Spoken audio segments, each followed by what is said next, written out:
kung hindi natin maayos ang vote counting machine na issue at hindi tayo babalik sa manual counting, hindi natin alam kung yung totoong bilang ay mangyayari. That's why I would like to remind everybody, dapat magkampanya tayo na yung bilangan sa 2028 election should be manual at the precinct level. Then pwede ng yung transmission electronic. We have to work within the democratic process kasi alam nyo naman, pag nagpanawagan kayo outside the democratic process, kawawa tayo. Ikukulong tayo ng ayaw umalis sa mga pwesto nila. Unahin ko lang po muna ang naging ganap po kahapon ng ipatawag po itong tinaguriang Brave 18 na sinasabi po na for verification. Nakalagay daw doon sa subpoena ay for verification. Hindi na po kasama, pero ang paliwanag ng NBI daw ay hindi lang verification kundi pati ang pag-determine kung credible ba itong mga individuals na po na ito. Kailangan pa ba itong ganito po, attorney? Kasi kini-question ngayon ito ng kampo ni Attorney Levy Baligod. Very unusual na magkakaroon ng separate investigation ng NBI on the matters of the personalities of the complainants, complaining witnesses against corruption. Kasi yung regular nga proseso, naka-file na sa ombudsman ang mga reklamo ng 18 na sundalo, dapat i-entertain ito ng ombudsman at ombudsman na mismo ang magpapatawag sa kanila at magsusuri sa kanilang pahayag na reklamo at kung may katanungan ng ombudsman, doon na dapat iproseso. So this is quite different na aside from the proceedings sa ombudsman, gusto ng ombudsman dinelegate or dineputize yung NBI para magkaroon ng separate investigation on the persons of these 18 complaining witnesses. Now, as to whether ano yung intensyon ng ombudsman, there were some pronouncement coming from that office na parang gusto nilang malaman if this is connected to any, let's say, a plot against government, no? So they want separate from the issue of corruption. Probably they want to know the motivation, the intention of these 18 soldiers. But as what I said, yung pag-deputize ng ombudsman sa NBI for a separate proceeding is not a usual, normal process sa ganitong reklamo. Opo, bilang abogado rin po, nababanggit din po doon sa, parang kini-question din ni Attorney Ferdy kasi siya ay kumakatawan dito kay former Congressman Mike Defensor naman na sinasabi nilang for verification din daw.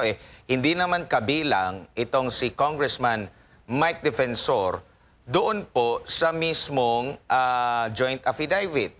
Kabilang na rin yung kanyang asawa. Ang parang isinasama lang siya doon sa pinasupina dahil daw ay sasakyan nila yung ginamit. Pwede po ba yun, attorney, kung ang pagbabatayan lang naman ng kanilang, tawag ba niyan, investigation or verification, kung ano yung nilalaman ng joint affidavit? Yung sabi ko nga, dalawang klaseng bagay ang gustong paimbestigahan ng ombudsman. Yung main case is the ombudsman is forced by law, by its duty, to entertain the corruption complaint by the 18 soldiers against politicians. So, obligasyon nila yan at dapat gawin nila yan.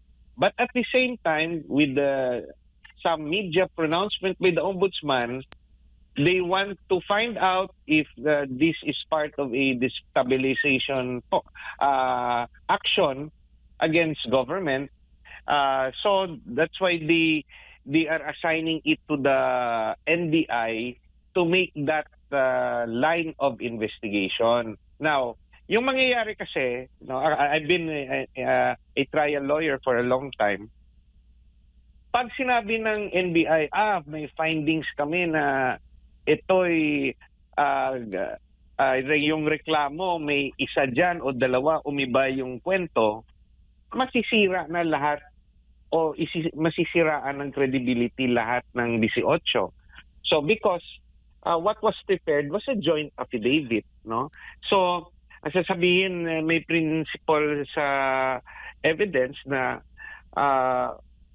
one lie will affect all the stories given, no?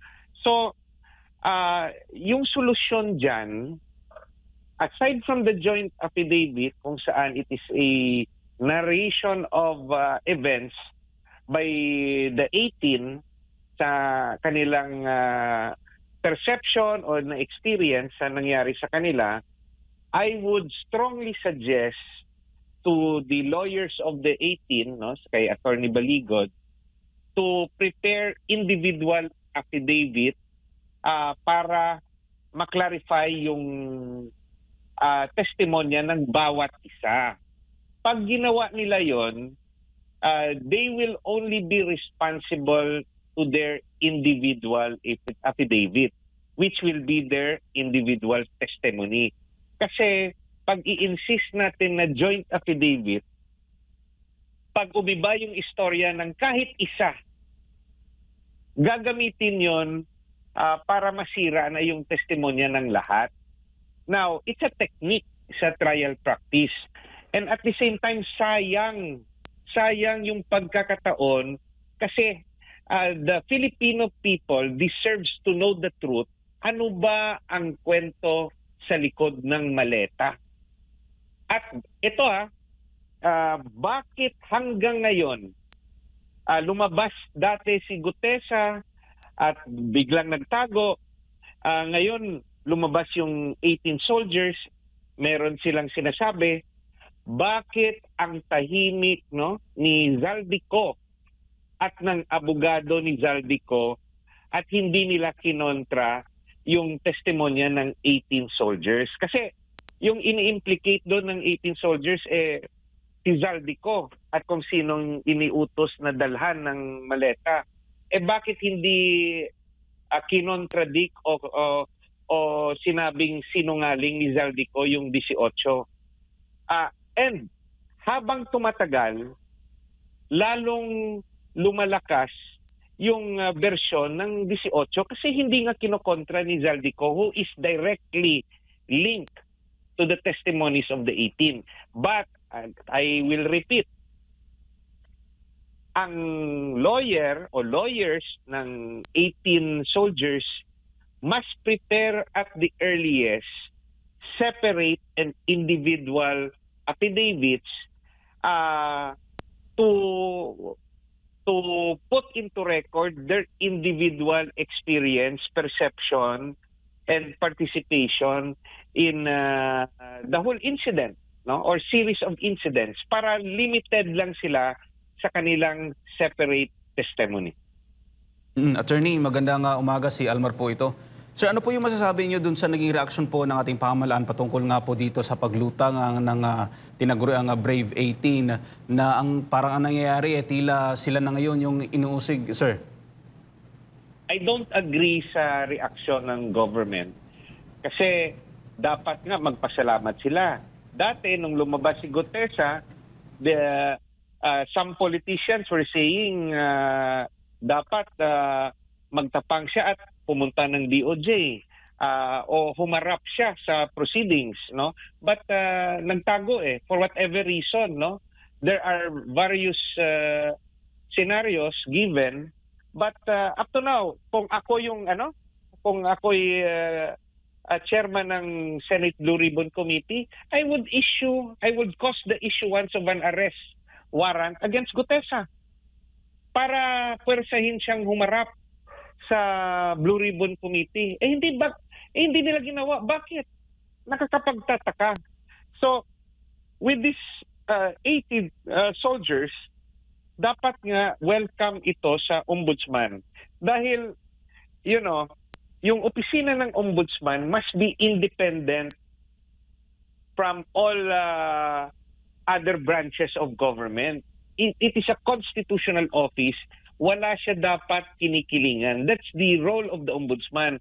Kahit kaibigan pa ng sitting ombudsman, Remulla, si Pangulong Marcos, nung tinanggap niya ang kaniyang pwesto bilang ombudsman, dapat impartial ang kaniyang opisina. At hindi lang sa gawa, pati rin sa perception ng tao. Kaya minsan nakikita natin sa media, kasama si Ombudsman Remulla sa Department of Justice Secretary o sa NBI Chief, dapat hindi ginagawa ng ombudsman yan.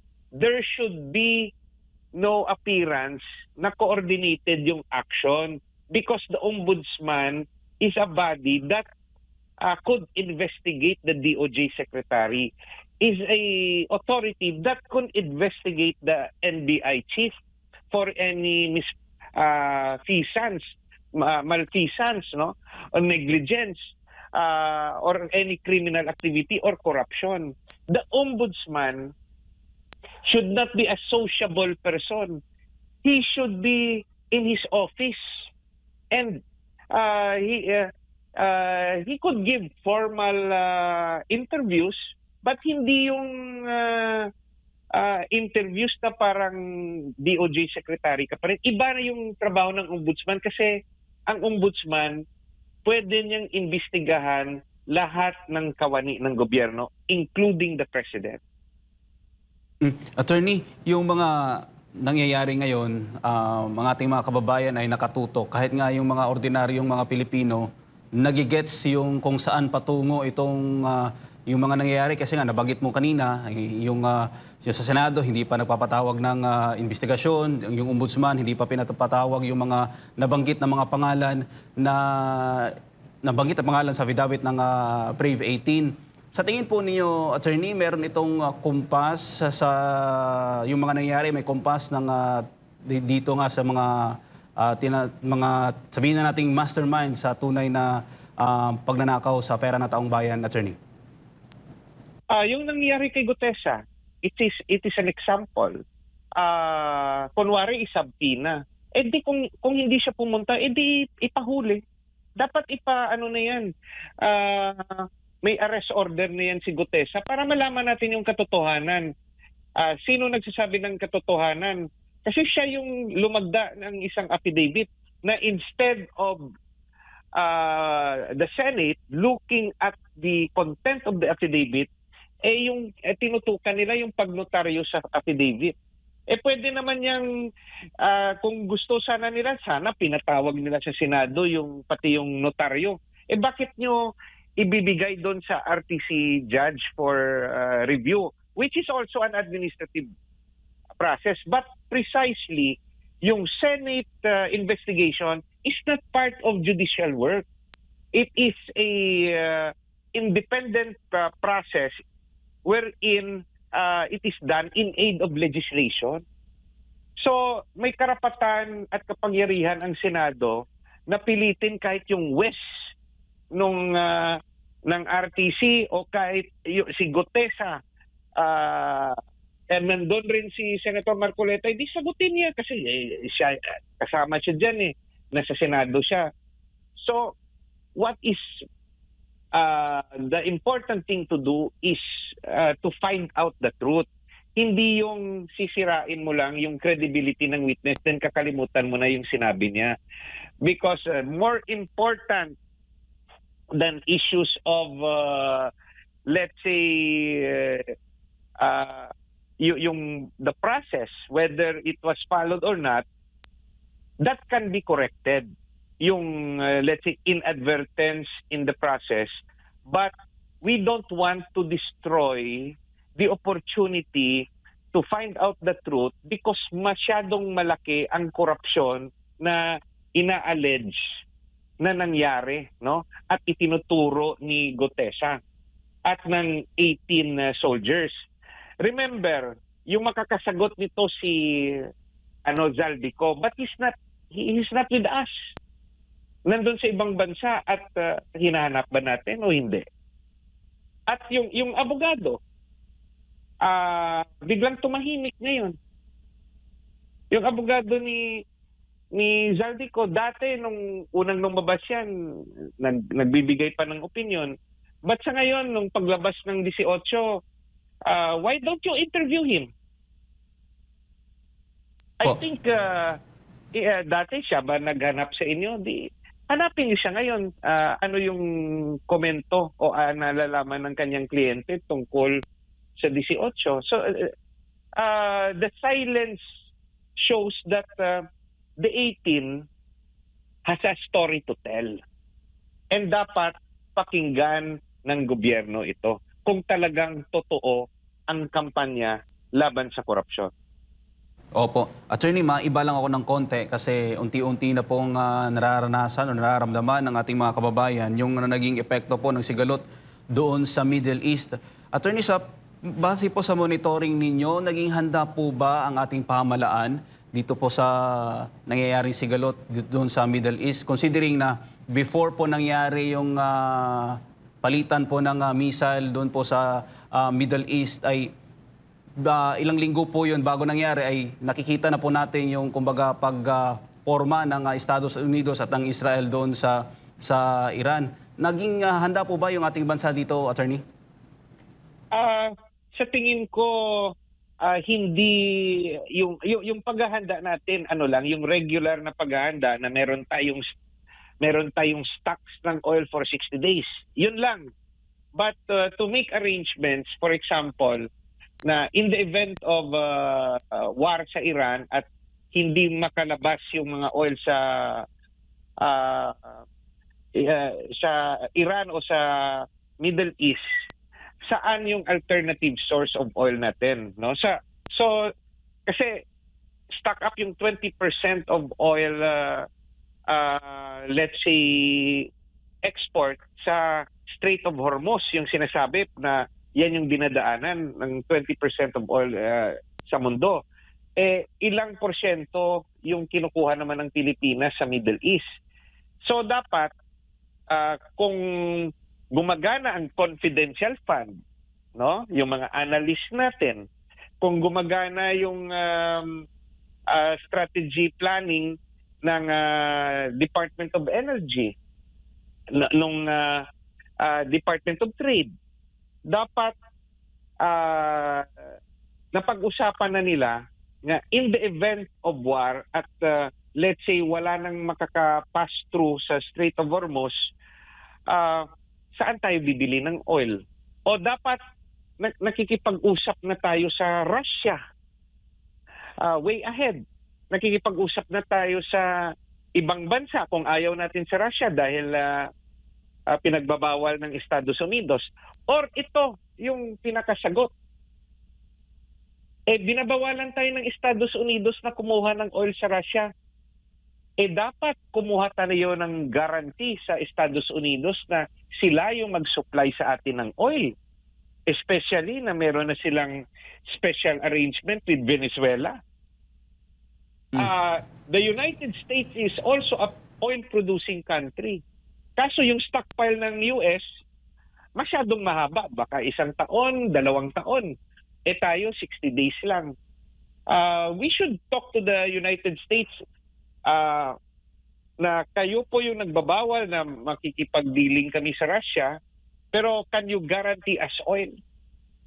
Yun dapat yung ginagawa ng ating gobyerno. Yung tanong, ginawa ba nila? O sasabihin nila na it was taken up but there is no resolution yet.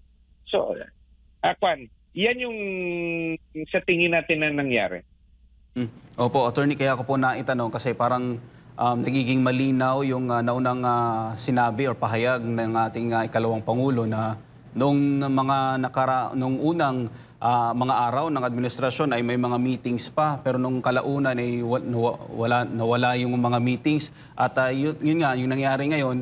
Hindi natin nakikita na mayroong ginagawa ang Marcos administration. In fact, may mga local government units na may mga kanya-kanya na silang ginagawa para nga maibsan kahit papaano yung epekto ng pagtaas ng presyo ng mga oil products po, Attorney. Yung mga ginagawa nila ngayon, that is just reactions, no? Probably they will lower the taxes, yung excise tax, yung VAT, they will lower that, but it will not solve the main problem na saan tayo kukuha ng supply. Pinapababa niyo yung presyo because old stocks yan. Dapat hindi nga umakyat yan eh. Pero yung tanong, may guaranteed supplier of oil ba tayo? Hanggang ngayon ba takot tayo makipag-deal sa Russia na umangkat ng oil dahil pinagbabawalan ng Estados Unidos? Di ba maraming Pilipino rin na nagsasabi na ayaw natin maging tuta ng ibang bansa? Inaaway nga yung China na sinasabing may mga politiko tayong tuta ng China. Yung tanong, okay lang ba sa kanila na tuta tayo ng ibang mga bansa? So, there could not be any selective politicking. Dapat pantay-pantay ang pag-manage natin ng sitwasyon. Dapat we should have maintained an independent foreign policy wherein the national interests of the Philippines should be paramount. Just like what the United States is doing. Sabi ni Trump, America first. Pero dahil America first, kawawa yung buong mundo. So, mag-aantay na lang ba tayo kung anong magiging desisyon ng Amerika? Or tayo ring mga Pilipino magsasabi, Philippine first. Kaya kung Amerika, hihingi kami ng tulong sa inyo ng oil supply. Kung hindi kayo makapagtulong, huwag nyo kaming awayin kung hihingi kami ng tulong sa Russia. Dapat ganun yung gagawin natin. Pag hindi natin ginawa yan, talagang kawawa ang mga Pilipino. Mag-antay lang tayo ng abuloy. Nasanay naman yung mga politiko natin na yung kanilang politika ay ayuda politics eh. At hindi ba nararamdaman ng mga Pilipino na ayaw nila, no, ng mga trapo, ng mga traditional politicians, ayaw nila gumanda ang buhay natin. Kasi pag gumanda ang buhay natin, magkakaroon tayo ng sariling isip kung sino yung susuportahan nating mga leaders tuwing eleksyon. Kaya gusto ng maraming mga politiko na lagi tayong nakahingi sa kanila ng tulong para may utang na loob tayo. And that mistake continues to happen. Tignan nyo tada eleksyon. Although the Filipinos are complaining of the management of our politicos, but they keep on electing or re-electing the same politicians. Sino may mali? Di tayo rin. Opo. Attorney, dako naman po tayo doon sa isang taon na po ang lumipas, magmula na po, after po nung illegal nga po na inaresto si dating Pangulong Rodrigo Duterte. Ano po masasabi po ninyo dito, Attorney? Supreme Court, Korte Suprema, end it. End the division of the Filipinos. May mga matatalinong Pinklawan, may matatalinong Dilawan, may mga matalinong DDS, may mga matalinong PBBM supporters. But the Supreme Court has to put an end to that particular issue, whether or not the arrest of former President Duterte and bringing him to The Hague without passing through local court is in order or in accordance with the Philippine Constitution. Did it follow the basic human rights of Tatay Digong, the right to due process? Ganun lang ba ang buhay ng Pilipino? pwedeng ibigay sa mga dayuhan para doon litisin. Po, sir, ano naman po masasabi ninyo dito na parang tila mas importante pa sa palasyo yung issue ng EJK kumpara doon sa karapatan ng ating kababayan na isang Pilipino na nandun sa isang dayuhang bansa po, attorney? Personally, no, all I can say, no, yung issue na sinasabi nilang EJK, there is no national policy, no, during the time of President Duterte na naging polisiya niya pang-nasyonal na patayin ang mga drug pusher o drug addict. There is no such national policy on his part. Hindi rin natin mapagkakaila that there were deaths that happened. There were killings that happened. There were assassinations that happened. But hindi natin maituturo kung sino yung pumapatay at kung may involvement ba yung gobyerno. Now, why do I say this? No. Nung panahon ni dating Pangulong Duterte, nung administrasyon niya, yung ating mga BJMP, Bureau of Jail Management Penology, na mga prisons, puno, mga 70 to 80%, no? I may be wrong, no? But my estimate is 70 to 80% of our jails drug-related. May relasyon sa illegal drugs. Punong-puno yung mga kulungan. Buhay naman yung mga taong yan eh. Kasi it is a national policy na patayin ang drug pusher at drug addict. Dapat hindi yan kinulong. Dapat patay yung mga bilanggo na yan.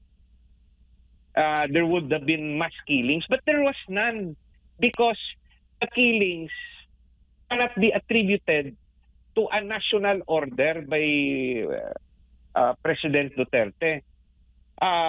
It could have been done by men in uniform or by the syndicates na takot sila na mabuking o malaman ni President Duterte yung kanilang involvement sa sindikato, pinapatay nila yung kanilang runner o yung kanilang mga contact sa underworld.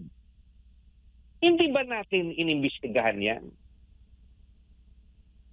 Siyempre matatakot yung kung may mga corrupt na pulis o sundalo na yumaman sila dahil hindi sila satisfied sa kanilang regular na sahod. Gusto magpayaman as protector. Binibigyan sila ng protection money. Nung pagpasok ni Pangulong Duterte, di kinabahan sila kasi merong strong campaign against illegal drugs. Baka ituro sila. Anong gagawin nila? It is really possible na sila yung nagpapatay. But there was no order from the President na patayin ang drug lords, drug pushers, or yung mga addicts because punong-puno nga yung mga kulungan ng mga preso na drug-related. Yan yung aking obserbasyon. Now, regarding sa priorities ng government natin, dapat lang naman imbestigahan ang EJK because it is wrong. It is inhuman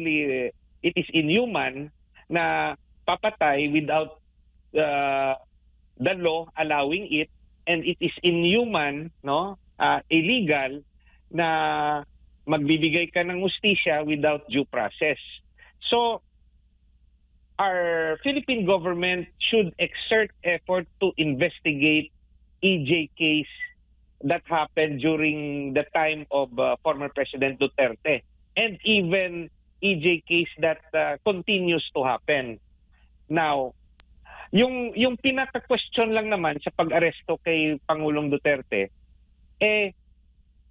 bakit hindi dito sa Pilipinas pinailan ng kaso at bakit hindi dito ilitis si Pangulong Duterte sa harap ng mga Pilipino? Because dito nangyari ang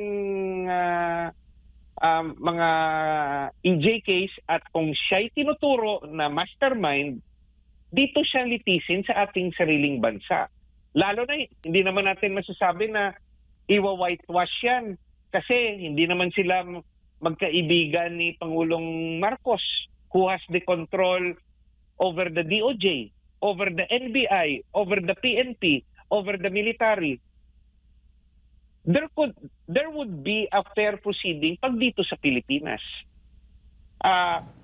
Because wala talagang karapatan ang ICC at jurisdiction over the person of former President Duterte dahil nag-pull out na nga yung Pilipinas sa kasunduan to be part of the ICC, and the ICC prosecution failed to initiate the case within 1 year as required by their own rules. So what is my point? Am I saying that former President Duterte is innocent of the charges? Under the Philippine Constitution, he is presumed to be innocent until proven guilty. Does it mean na hindi na imbestigahan si Tatay Digong? No. He should be investigated. But the one that should investigate him and prosecute him and judge him, dapat ang ating kapulisan, ang ating NBI, ang ating DOJ, ang ating korte, yung dapat manungkulan at maghanap ng ebidensya at maghatol sa kanya kung talagang may kinalaman siya sa sinasabing EJK. Yan po ang aking posisyon. Opo. Attorney, ano naman po masasabi niyo doon sa sinabi ni former President Rodrigo Duterte na I have now accepted my fate and I realized I could die in prison po, Attorney?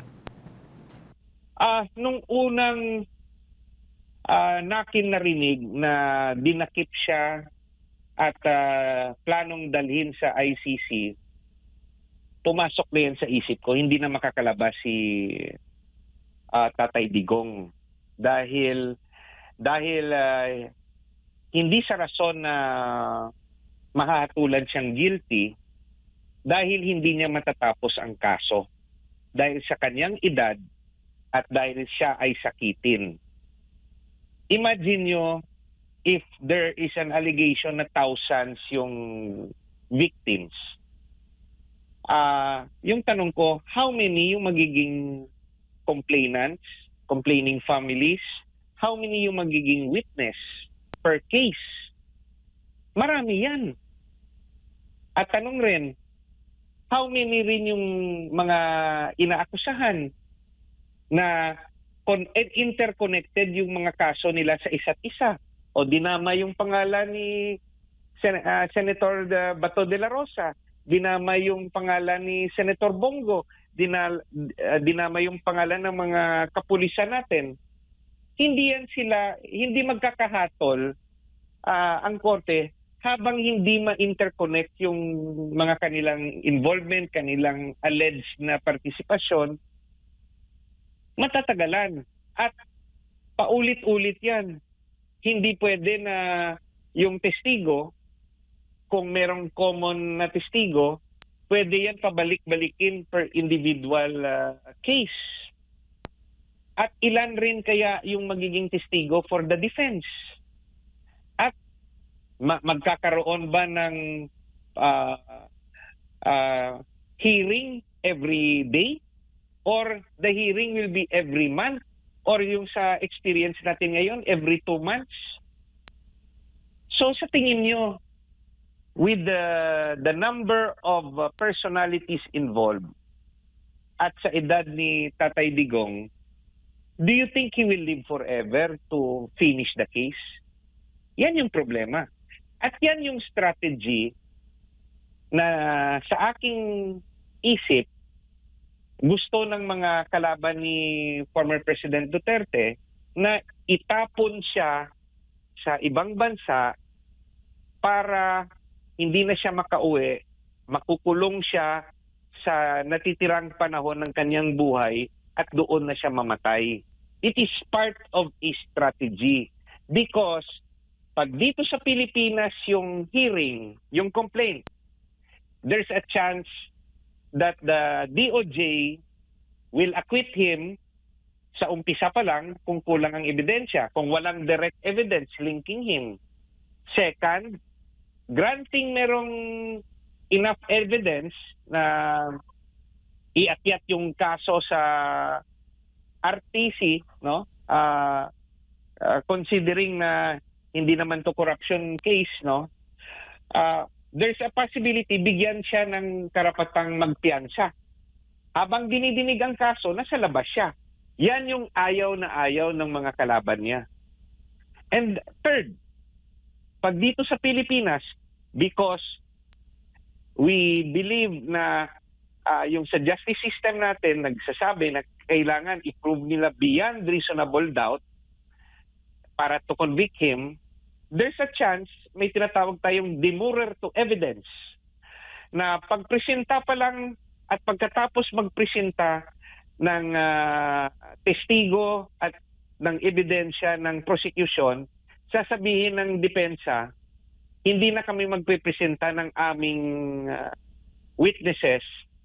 You rule based on the evidence of the prosecution. Shortcut yan, demurrer to evidence. At confident kami na mapapawalang sala si Tatay Digong. He will have a better chance na earlier magdidesisyon ang RTC. Yan ang kinakatakutan ng kalaban ni Tatay Digong kasi he is the leader of the opposition kay Pangulong Marcos. Habang nandito siya, merong tatakbuhan ang tao, no? Na father figure, opposition figure.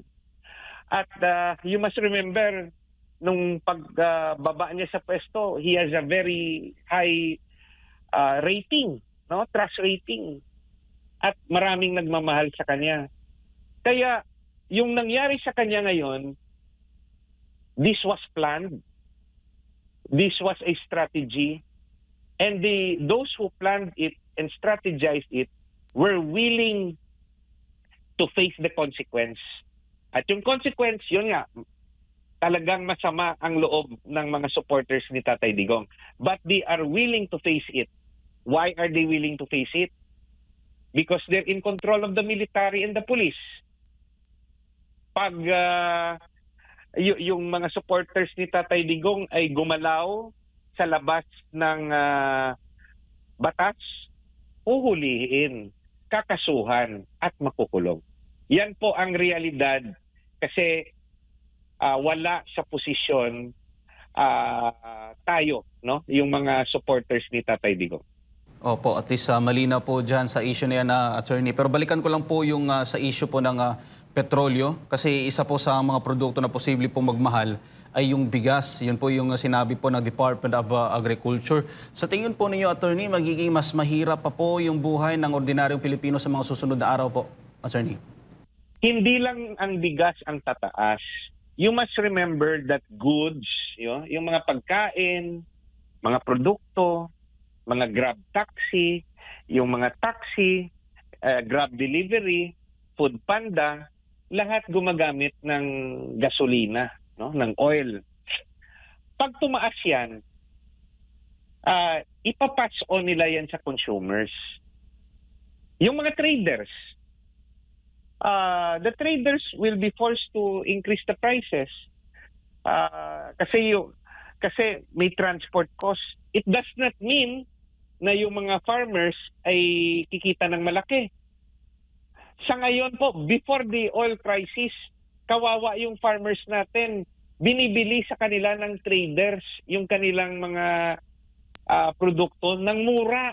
Yung farmers kawawa. Kahit tumaas yung presyo ng mga bilihin sa merkado, yung farmers natin pa rin hindi yayaman.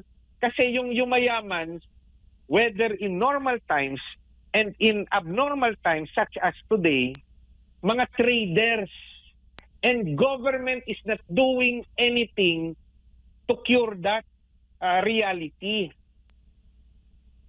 Bakit? Kasi kung may corruption, dumadaan rin yan sa traders. Sino ba hindi naman yung corruption manggagaling na kukunin mo yung pera sa government funds. That's not how corruption happens. It will come from the private sector. How? Bigyan mo ng pabor yung private sector na ng permit, bigyan mo ng license o may arrangement kayo, di bibigyan ng private sector ng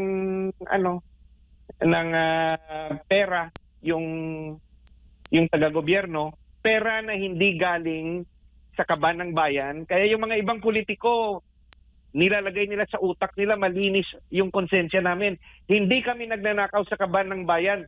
Tama yon. Pero tama ba ginagawa nila pag tumatanggap sila ng pera sa private sector? Corruption pa rin yun. Yun yung nailagay na sa utak ng mga politiko kasi nga hindi ako nagnanakaw kasi yung pera nga nasa treasury, hindi ko yan kinukuha. Yung nagbibigay sa kanila ng pera, middleman, traders, contractors. Opo. Magising na ang Pilipino. Niloloko lang tayo. But kasalanan rin natin. Binoboto nyo pa rin eh. Pabalik-balik yung mga pangalan ng binoboto nyo eh. Ba't hindi nyo nilagay dyan Attorney Hinlo? Attorney Torion, Pastor Kibuloy, Jimmy Bondok, Vic Rodriguez, Attorney Lambino, o Philip Salvador. Yan yung yan yung reality natin. Paulit-ulit. Meron diyang mga personality, pasikat lang. No to corruption, no corruption. Pero tanungin nyo, anong plano nyo sa ekonomiya ng bansa?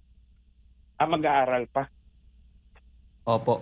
Attorney, siguro pang huling mensahe niyo na lang po sa ating mga kababayan na nanonood dito sa ating programa, Attorney. Binabalik ko every time I guest, na nagiging guest ako sa SMNI, yung democratic process natin nagtuturo sa atin sa 2028 election.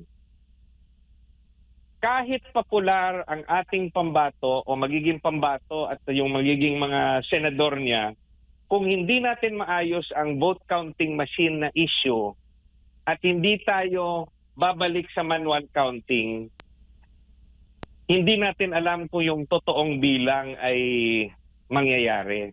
That's why I would like to remind everybody, dapat magkampanya tayo na yung bilangan sa 2028 election should be manual at the precinct level. Then pwede ng yung transmission electronic. We have to work within the democratic process kasi alam nyo naman, pag nagpanawagan kayo outside the democratic process, kawawa tayo. Ikukulong tayo ng ayaw umalis sa mga pwesto nila. Salamat po.